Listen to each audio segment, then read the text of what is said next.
Fala galera, tudo bem com vocês? Na aula de hoje nós vamos falar sobre o imperialismo na China. Mas antes disso, eu quero pedir para vocês se inscreverem no nosso canal, darem like no vídeo e ativarem o sininho. E agora, bora para a aula! Bom gente, a China sempre foi uma região de grande interesse para as potências imperialistas. Para quem não sabe o que são potências imperialistas, tem uma aula aqui no nosso canal que te explica tudo sobre como surgiu essa questão do imperialismo e também do capitalismo financeiro, que vai ter tudo a ver. Então, gente, além da China ser uma região de grande interesse para as potências imperialistas, ela também é um país com enorme extensão territorial.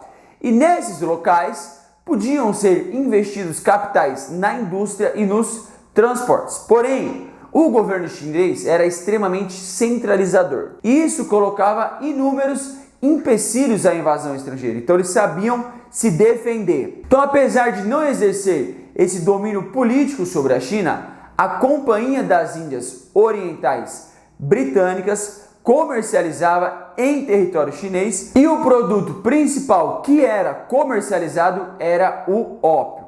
A conta que fazem, galera, é que em 1836 mais de 12 milhões de chineses consumiam ópio regularmente e isso representava uma grave crise para as autoridades. Por que isso, professor? Gente, ópio ela era uma droga.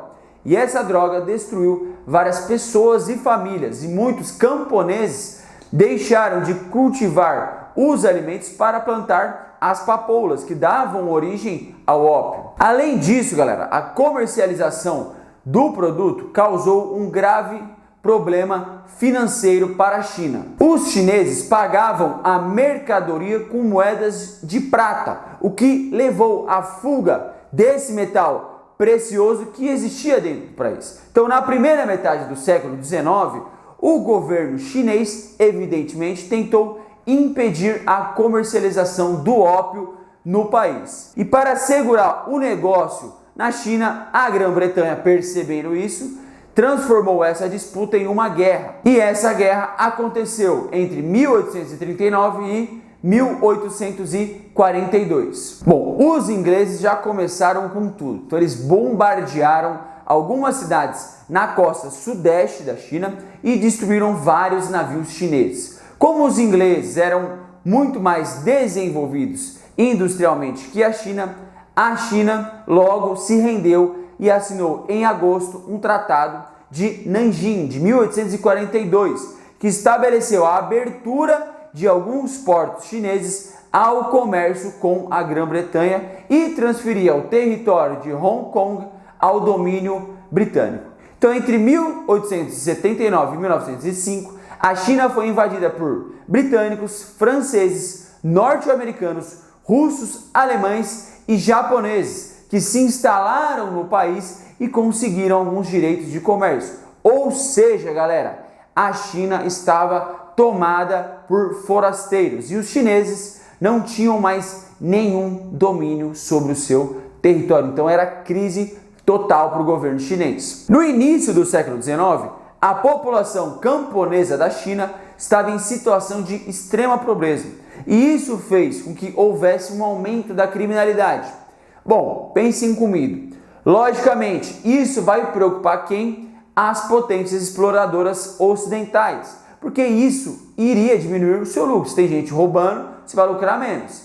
Neste mesmo momento, existiu também alguns missionários alemães que, com o apoio das comunidades cristianizadas, começaram a fazer ações extremamente violentas contra os não cristãos. E isso motivou um forte sentimento antimissionário entre os chineses. Então, galera, percebam, o território chinês foi invadido e dominado, a população estava em situação de extrema pobreza e, além disso, não podiam cultuar a sua própria religião. Então, galera, dentro desse contexto do caos, começou a surgir um movimento dentro da China em que vários chineses participaram. O que eles começaram a fazer? Passaram a organizar algumas sociedades secretas.